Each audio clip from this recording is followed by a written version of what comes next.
नमस्कार दोस्तों, मैं हूं आपका दोस्त लोकेश साहू और आप देख रहे हैं लोकेश छत्तीसगढ़िया यूट्यूब चैनल।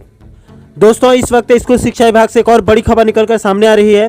साथियों, जैसे कि आप सभी को पता है कि 5वीं और 8वीं में पूर्व में बोर्ड क्लासेस होती थी, लेकिन बीच में उसको अभी फिलहाल बंद कर दिया गया है और सीधे 10वीं कक्षा में बोर्ड की क्लासेस ली जा रही है। तो शिक्षा की जो व्यवस्था है, जो शिक्षा में जो गुणवत्ता की बात की जा रही है, वो लगातार गिर रही है।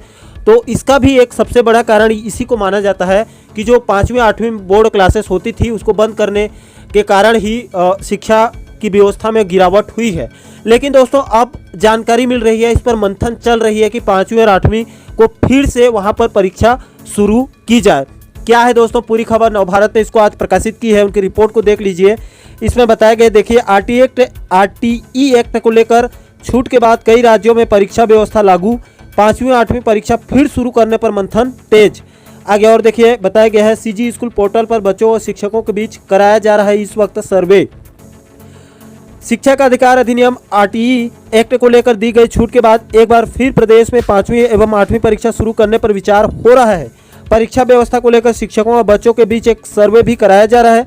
केंद्र शासन से मिली छूट के पश्चात कई राज्यों ने परीक्षा व्यवस्था लागू कर भी दी है। आरटीई एक्ट लागू होने के बाद 8वीं तथा 8वीं तक बच्चों को फेल करने की व्यवस्था समाप्त कर दी गई है, ये आपको भी पता है। आकलन के आधार पर पहली से 8वीं तक सभी बच्चों को अगली कक्षा में भेज दिया जाता है। इसके चलते पिछले कुछ सालों में प्राइमरी और मिडिल में शिक्षा के स्तर में गिरावट देखी गई है। इसको मैंने वीडियो के शुरुआत में ही आपको बताया। महीनों तक स्कूल तक गायब रहने वाले बच्चे भी अगली कक्षा में पहुंचते रहे, वहीं शिक्षकों का आकलन भी नहीं हो पा रहा था। अब केंद्र शासन ने आरटीई के तहत परीक्षा को लेकर छूट प्रदान की है। केंद्र ने कहा कि राज्य यदि चाहे तो अपने यहाँ 5वीं और 8वीं में परीक्षा आयोजित कर सकते हैं। कुछ राज्यों ने छूट मिलने के बाद अपने यहाँ परीक्षा व्यवस्था पुनः लागू कर दी है। यानी कि शिक्षा के अधिकार अधिनियम आरटीई के तहत केंद्र ने अब राज्यों को छूट दे दी है कि आप अपने राज्य में 5वीं 8वीं में परीक्षा पहले की तरह आप ले सकते हैं। इसका फायदा उठाते हुए कई सारे राज्यों ने 5वीं 8वीं की परीक्षा आयोजित करने का फैसला लिया है और ऐसे में अब छत्तीसगढ़ में भी कवायद तेज हो चुकी है। इस पूरे मामले पर डॉक्टर भारती दासन जी का क्या कहना है, जो स्कूल शिक्षा विभाग के जो सचिव हैं उनका देखिए। परीक्षण के बाद ही विचार किया जाएगा, ये डॉक्टर भारती दासन जी का कहना है। स्कूल शिक्षा विभाग के सचिव डॉक्टर एस भारती दासन ने कहा कि एक्ट के संशोधित प्रावधान और दूसरे राज्यों में लागू की गई परीक्षा व्यवस्था के परीक्षण के बाद ही प्रदेश में विचार किया जा सकता है। अभी शिक्षा गुणवत्ता सुधार के लिए शैक्षणिक कैलेंडर में हर माह सर्वाधिक आकलन की व्यवस्था की गई है। तो सचिव का कहना है शिक्षा विभाग के कि बाकी राज्यों में लागू हो जाने दीजिए, उसके बाद उसका परीक्षण किया जाएगा, उसके बाद ही छत्तीसगढ़ में लागू की जाएगी। और नीचे यहाँ पर बीचों बीच एक और बड़ी बात बताई गई है कि प्रतिस्पर्धी बनाने परीक्षा जरूरी है, ये BS रे का कहना है।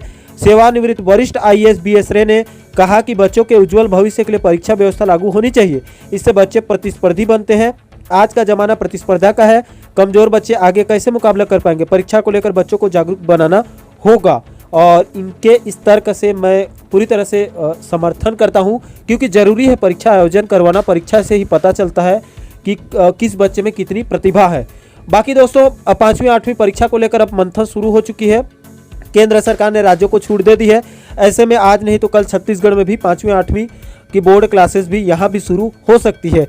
बाकी दोस्तों, इस पूरे मुद्दे पर आपकी क्या राय है? और आप लोगों से एक ही सवाल है कि क्या 5वीं 8वीं की परीक्षा को फिर से बोर्ड परीक्षा लागू करने से प्रदेश में शिक्षा व्यवस्था में गुणवत्ता आएगी? इस पर आपकी क्या राय है? नीचे कमेंट सेक्शन में अपने विचार, अपनी प्रतिक्रिया जो है वो जरूर दीजिए। और साथ ही साथ स्कूल शिक्षा विभाग से जुड़े तमाम महत्वपूर्ण अपडेट को बारीकी से समझने के लिए हमारे साथ आप जुड़े रहिए। तो दोस्तों, आशा करता हूं कि आप इस वीडियो के माध्यम से पूरे मुद्दे को विस्तार पूर्वक अच्छे से समझ गए होंगे। दोस्तों, इस मैटर पर आपकी क्या राय है? हमें कमेंट सेक्शन में अपनी प्रतिक्रिया जरूर दें। और साथ ही साथ आप आगे भी इसी प्रकार के महत्वपूर्ण टॉपिक पर वीडियो देखना चाहते हैं तो हमारे चैनल को आप सब्सक्राइब जरूर करें, ताकि हमारे आने वाले सभी नए वीडियो के नोटिफिकेशन आप लोगों तक तुरंत पहुंच सके। दोस्तों, इस वीडियो में फिलहाल अभी के लिए इतना ही। मुझे दीजिए इजाजत। मैं मिलता हूं आपसे एक और महत्वपूर्ण वीडियो के साथ, एक महत्वपूर्ण मुद्दे के साथ। तब तक के लिए जय हिंद, जय छत्तीसगढ़।